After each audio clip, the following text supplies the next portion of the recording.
couple of years ago, I was walking through town with Anna. We came across the most gorgeous old Harley twin can. Lovely bike it was. I think it had a wide glide front end with a slightly raked out fork, had beautiful silver flake paint, big radius exhaust. It was dripping with chrome, glinting gloriously in the summer sunshine. Absolutely loved it. I stood there for several minutes admiring it, but I couldn't stay too long because Anna's just not into it like I am. So we walked on down the street. 50 or 100 yards later, I heard it start up, that gorgeous Harley bark. I looked round, the rider was all kitted up. He rode up next to us, and to my surprise, he stopped. He dismounted, and he went to the loo. He put on a helmet and gloves, heavy leather jacket, rode 100 yards just to take a pee. He probably then went another 100 yards home. That's how the bike stayed so pretty. He only rode it 100 yards at a time. A few more years ago, I met an old friend and he was riding his wife's pristine Sportster 48. It had very expensive aftermarket customizations on it, including the exhaust, new handlebars, big airbox, new seat, painted wheels. It was lovely. I asked him if it was a Stage 1 tune. He said, Stage 2 now, and it was there parked next to my Sportster Custom. But his was much shinier. I mean, it was a year or two younger, but nevertheless, the difference was marked. I couldn't understand how it was so pristine, and I asked him. It turns out his wife had only done 300 miles on it in 2 years. Reflecting on this emphasises to me that there are two types of motorcyclists about the place. There are riders and there are exhibitionists. Me, I'm a rider. And because of that, it's easy to judge and to criticise the exhibitionists. I can say, well, a motorcycle, if you're not riding it, it's being treated like an ornament on Granny's mantelpiece, like the pretty plates and flowers and statuettes. If you're not going to ride it, well, you might as well just have a picture. But of course, that's judgmentalism. It's horrible and negative. It's never good. And it's also missing the point. And the point is, the motorcycling raison d'etre. That's French, you know. It means reason for being. And every motorcyclist I've ever spoken to says the reason that they've got a bike is it puts a smile on my face. And if you say, which bike should you get? They'll say, get the one that puts the biggest smile on your face. And what we always mean by that is the one that makes you happy. When you ride it, it's when you feel happy. When you look at it, it's the one that makes you feel the most happy. And for me, the motorcycling raison d'etre is to ride. Riding a bike, that's when I'm in my happy place. And in recent years, I've developed the new mantra, remember to enjoy the happy. If you've watched any of my other videos, you may well remember that I have had mental health problems most of my life. I suffer from depression. And I've realised over the years that it's very positive to remember the happy. One of the problems, of course, is that rough, tough biker boys and girls, they don't have feelings. We're too tough and rugged for that. But of course that's nonsense. We do have feelings. And I've heard many bikers say that biking, it's a very positive aspect to mental health management. Whether or not they've got mental health problems. I've been a Christian for 40 plus years, but I've been a mental health patient all of my adult life. And out of that time I've had years and years of psychological counselling. But it's all been important and helpful.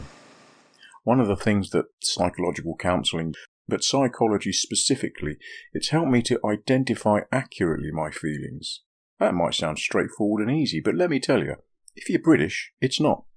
It doesn't come easy, it feels very uncomfortable, particularly when you start having to do it. It's easy to misidentify feelings, just to make mistakes, and it turns out that I really needed a lot of help to accurately identify my feelings. Nowadays it's easier, but I also recognise how important it is to talk about them, particularly to Anna. And we do, every day. We sit down, talk about how we felt about the day, what's happened, the positives and the negatives. It's part of a very positive mental health regime.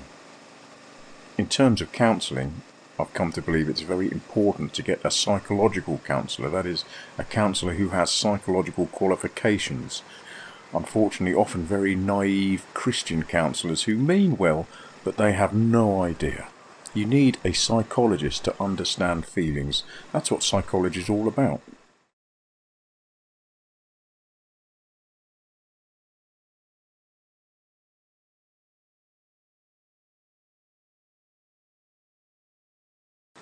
Now, unfortunately for us humans, it tends to be easier to remember the negatives. You can have a really good day, but then something small but negative happens, and that's what you remember. So it's very important to make a point to say, I am happy. And when I've got my helmet on, I'm in my happy place, barreling down the road, I can say it loudly. No one thinks I'm a whack job. And when I look back, it's really nice to note that I felt happy so often. The motorcycling raison d'etre number 1 is riding. Motorcycling raison d'etre number 2 is cleaning. Henry Cole often says that cleaning up an old bike is therapeutic. Rumming down an old exhaust with a bit of wet tinfoil, he just feels happy about that. And I can imagine if you're very meticulous about cleaning your bike, you can gain deep satisfaction from admiring your work. And for those people who are happy cleansers, as it were, they clean their bikes meticulously, well, for them, motorcycling raison d'etre number 2 is cleaning. It's their happy place. Now, the problem for those of us whose motorcycling reason for being is to ride is that motorcycles dissolve. And importantly, cars don't. Why is this? To help us understand a little bit, we're going to compare the car to the motorcycle. Now, obviously, they're fundamentally different. A car comes with a roof, a floor, a windscreen, a heater, but in fact, it's not just restricted to cars. Those of us who are a little older will remember the classic but very rare old Quasar motorcycle. Either way, bikers generally, we don't want a roof, and generally speaking, car drivers, they don't really want a Quasar. But nevertheless, the comparison is still very useful. So let's have a mid-2023 reality check.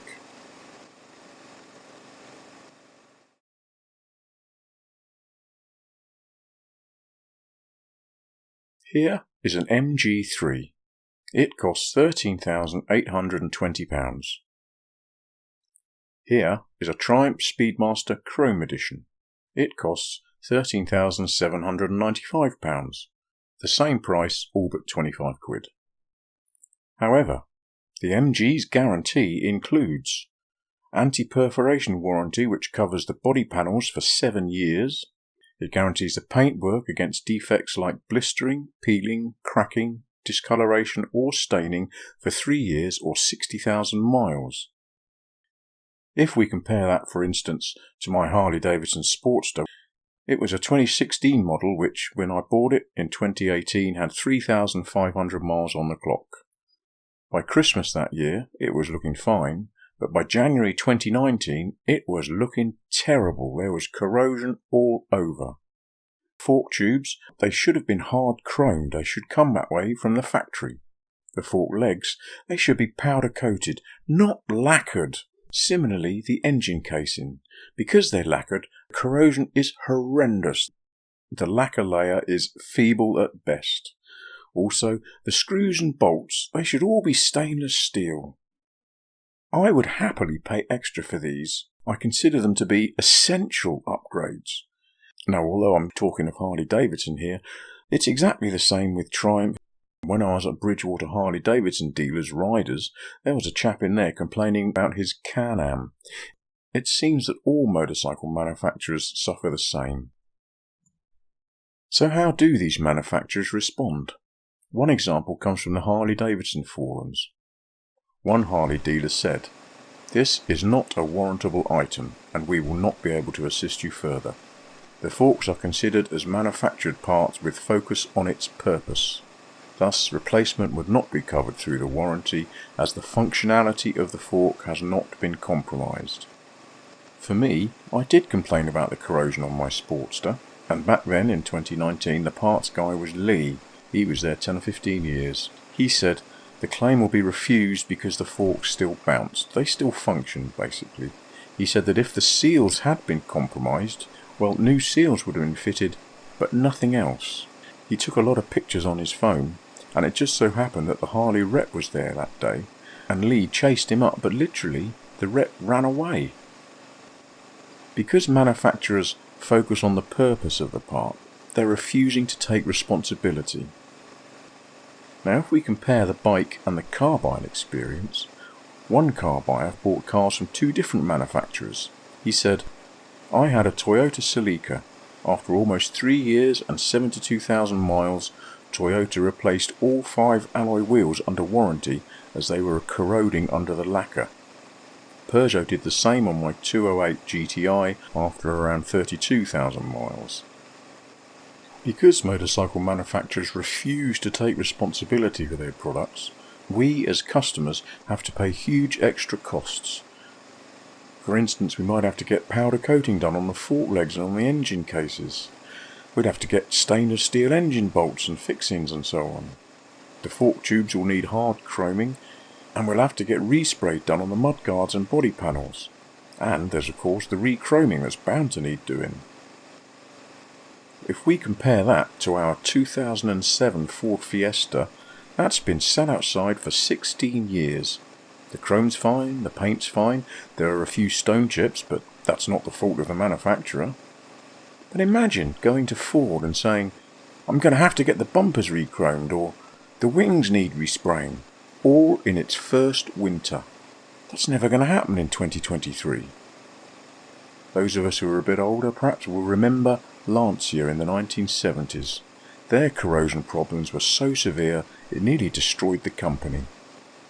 So what can we say in conclusion to all these musings? Well, motorcycle manufacturers are essentially ripping us off as customers. The fact is that cars don't dissolve, so bikes shouldn't dissolve either. There's no excuse. I think the reason perhaps that motorcycle manufacturers get away with it is because of the exhibitionist riders. Not wishing to be critical, but because they mollycoddle their bikes, they look after them so meticulously, they're always going to be in good condition.